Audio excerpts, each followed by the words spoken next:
Yes, you're back. Guess what, guys? We already got a plan for a new area that we're gonna build on, and we haven't even completed the big aviary yet.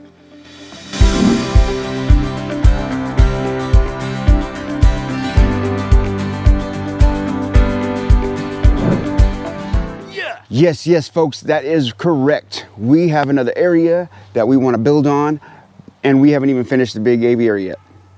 Before we build that aviary, I want to share with you guys a couple things because we got a couple new things going on around here, and this is one of those bonus videos. I didn't do a bonus video last week, but I'm going to try to get this one out, okay, guys? So bear with me, and hope you enjoy. Anyways, first of all, what we're going to get to is we're going to check out some of the chicks that we hatched.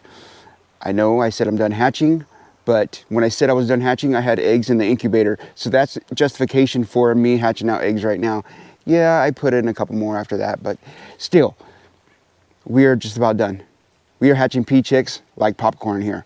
Yeah, so good. I mean, those pea chicks are so hardy. I don't know. It's something about the Prince, the Thelma and Louise combination. I don't know. Very hardy chicks. Anyways, we're going to check those out. We're going to check out a few other chicks and catch you guys up on some growouts, okay? So you guys ready? All right, guys, let's do it. Oh, yeah, of course, I'm going to show you the new area, too. So let's go, guys. Let's start at day one. Day one for a pea chick. One that just hatched last night.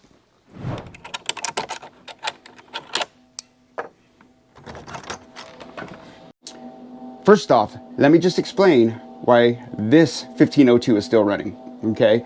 You guys know by now I shut this one off, but I have this one still going, and it's because I have one peafowl chick, or excuse me, peafowl egg in there, and it should be set into the hatcher tomorrow.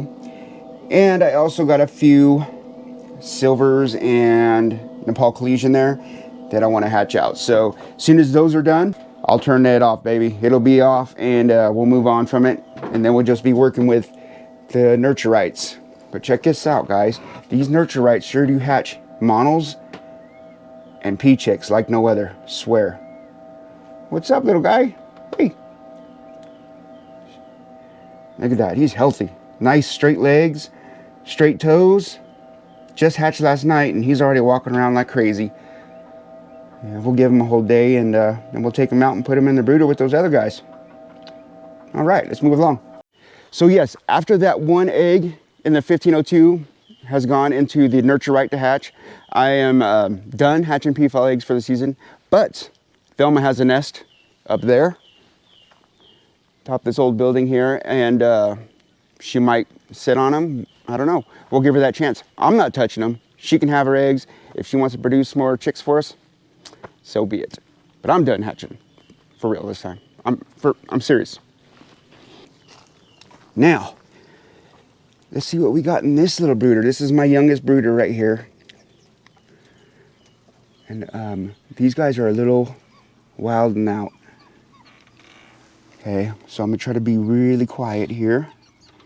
We have some Nepal collegian there. See the two in the corner there? Nepal collegian. Some Lady Amherst, some Reeves. See that little one that's standing up tall like it's tough, like his daddy Christopher? He's walking back now. Yeah, that's a Reeves. And then, see in that corner there, we have a pea chick. See it right there? Probably right in the middle of your screen. Yeah, right there. Little pea chick. Yeah. Still hatching them off. Now we have this next older group. Oh, we do have some quail in a brooder too. Might show those today, I don't know, but just a few youngster quail. No big deal. I mean, I like my bob white quail, but we're moving on to the pheasants and peafowl.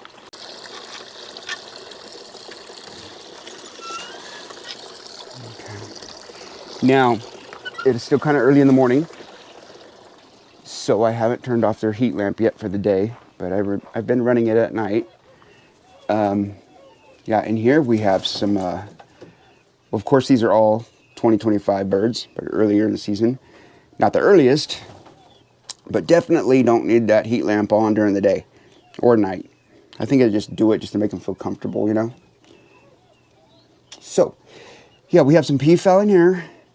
See if I can point there. Right there is a pea chick. And there's two more over there. And then we have some silvers, some Nepal College, Lady Amherst, and a Reeves or two. Well, yeah, this group right here.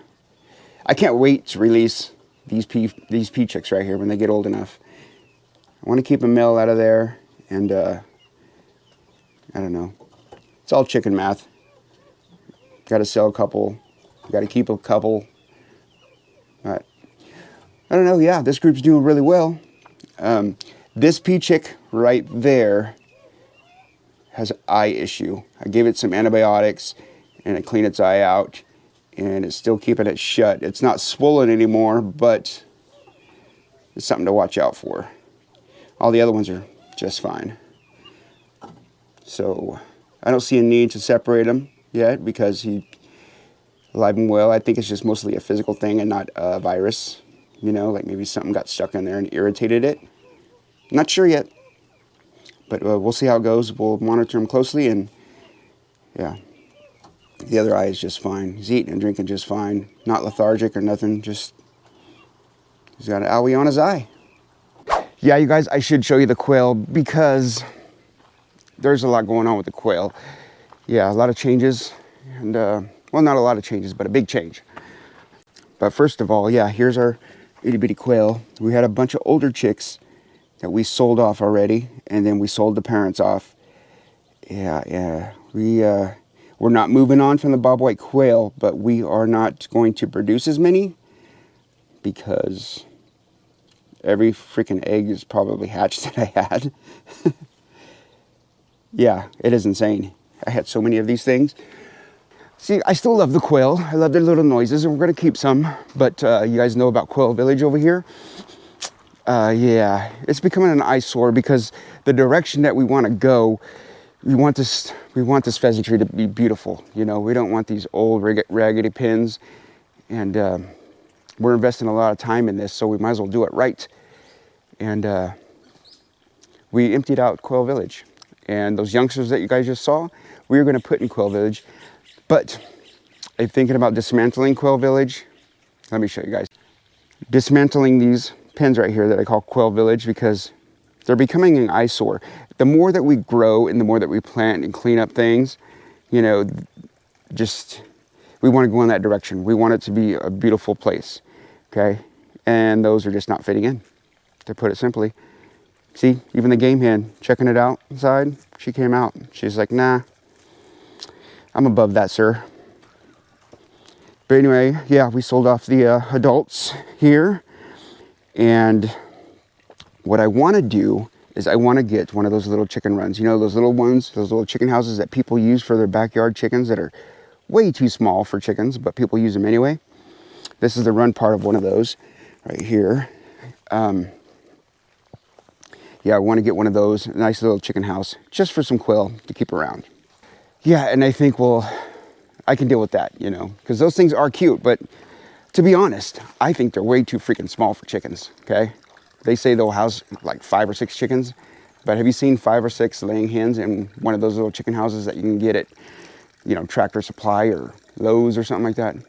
They're just way too small. But for quail, they're perfect. All right, you guys, let's go in here and visit Mini Monomania. It's not just models, it's we have some yellow goldens in here. Shut the door. There's some yellow goldens in here. Some models, of course, and we have a Lady Amherst or two in there. And a Reeves hen. I am proud of my hen to male ratio when it comes to my Reeves. Because as of right now, I mean, I do have some younger chicks that I don't know the sex of. But the older Reeves chicks that we hatched this year that you can clearly see the gender, we have like 4, 5 females and we have 2 males.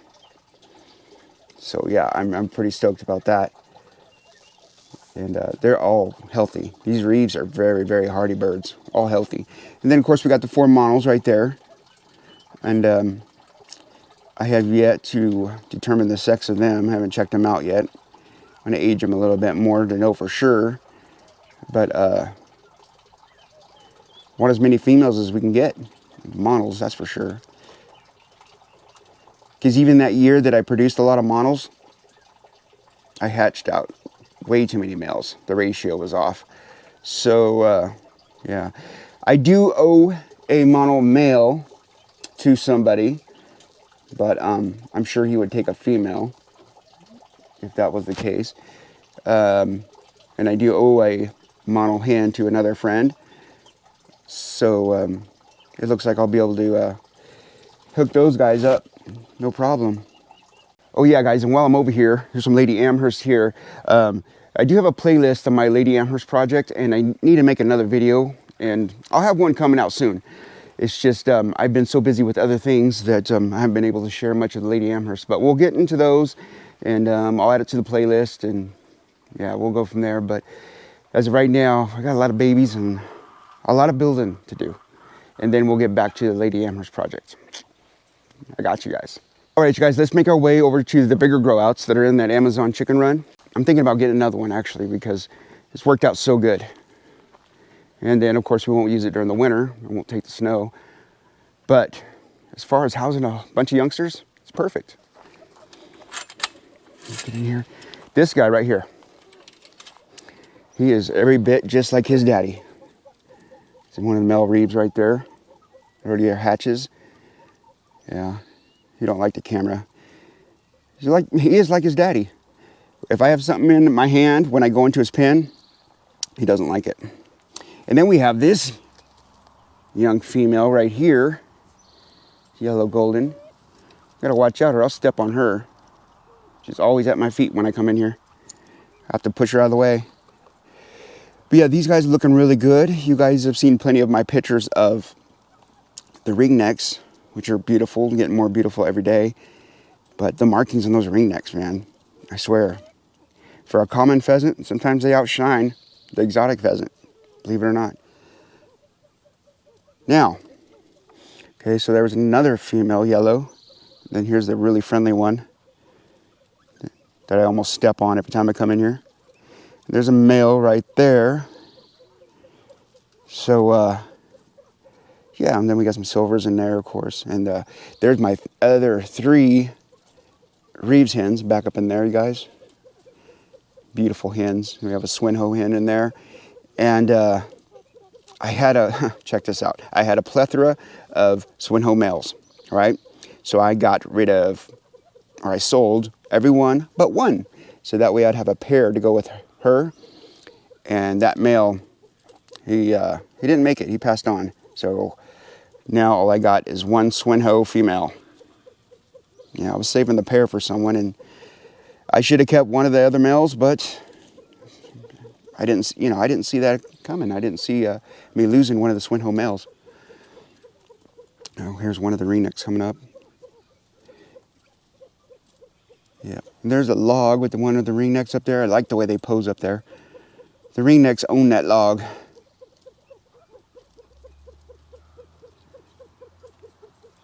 Beautiful. Yeah, everything's working great.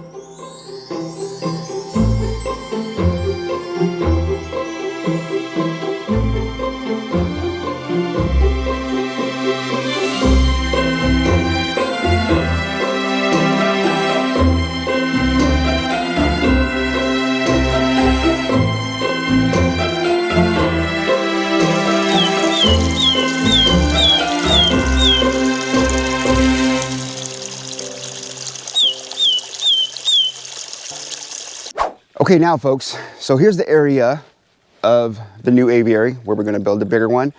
That's going to be the one with the pond and the ducks and all that. It is still a mess over there, still setting, but I brought that up because we already have another area that we want to build on. My wife brought it up to me yesterday, and I thought, hey, that's a good idea. It is kind of at a slope, so we might have to do a little bit of ground moving, but it'll work out great. Now this area right here, it's still a mess and it's driving me crazy, and we're going to continue on with this. We'll have that video coming out Friday, but yeah, I just can't wait to get it all buried again and growing some more grass on it and making it look all nice again. But even more so, I want to build the big pen. It's going to be great. Get the new birds and all that, and then we'll see what comes first. We'll make it look pretty first. I don't know. Now let's make our way over to the new area that I'm talking about. And you're gonna see this area looks untouched. It looks really wild. Bunch of weeds, bunch of just pine needles and dead branches and stuff. But once we clean it up, it's gonna look cool. So let me give you guys a visual. Okay, so here's my row of pens in the back wall here. Okay. And we're gonna extend and go this way. Okay, yeah, see, it's pretty bare ground, isn't it? It's a jungle back here. But yeah, we're gonna put a pen back up in here. It kind of goes at a slope. We'll see what we're working with the more we take down the weeds. And we'll see how much room we got and measure it out. But yeah, so it'll be back up in there, coming out here. And here's the back side of one of the aviaries here. We'll just extend that way. Now, it won't it won't be a continuous, perfect curve with the other pens, but this section of land is somewhat level. I mean, we could put a pen back here, no problem. And then we'll probably stop, or maybe go up in there more. Yeah, the possibilities are endless. There's the area that I was talking about right beside the other one. But then there's Quail Village. See that? See the reason why we want to take it down now? Because we're going to have an aviary back up in there. And then where we put the quail, the new quail pen, here's an idea that I have. I believe the new quail pen, it won't be Quail Village. I'm going to take that down. I'll use it as brooders. It's still holding strong for that.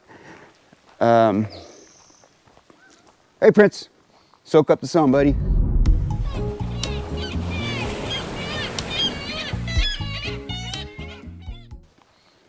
You're a good daddy, that's for sure. Prince, he's a good producer. His babies are strong. And there's Thelma. Is that Thelma? Yep, that's Thelma. She don't have a baby. Okay, so I'm thinking in here, clean all this area up, and then having the quail tucked in back up in here somewhere. Yeah.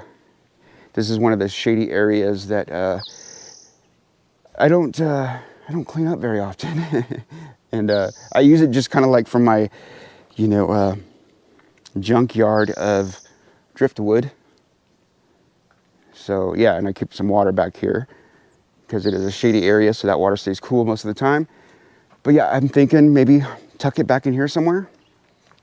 That'd be pretty cool. Yeah. Always planning, always growing. But sometimes I admit I get ahead of myself. Like I'm getting ahead of myself now, planning another pen before I build the current pen plan. Yeah, it's crazy. But hey, at least I got a plan, And like I said, plans change sometimes, but we'll cross that bridge when we come to it. Anyhow, guys. That's right. Anyhow, guys, check this out. I'm going to get out of here, but before I do, I just want to give you my final spill on the whole situation. The whole situation of the matter. All right? Hey, if there's ever a time where I'm not posting as much, or, I just kind of get busy. Sometimes I can't post a whole lot. These bonus videos like this, I like making, my regular big videos that come out on Friday, which I'm thinking about doing or moving to Saturday. I'm not sure yet, but yeah, Friday 1:30. That's the plan so far. Yeah, so anyhow, if you guys are new here and you like bird tripping on a whole new level and watching the channel unlike any other stuff out there, this is the place to be. And I appreciate you guys. So yes, if you are new here, please give us a like and subscribe and help our channel grow. And if you have any suggestions, bird suggestions or anything like that, let us know. And I'm gonna let you guys know that we're always growing here. This is just the beginning of something great. It's always just the beginning because I have so many more ideas to move forward with. All right, guys? So, with that being said, I'm gonna get out of here. Just remember, we ain't done yet. We're just getting there. All right, guys? We're not getting there. We're moving on. We're not getting close to the end. Not even. I'm out of here, guys. Thanks for joining me. This has been a SplittinTracks Pheasantry. Peace.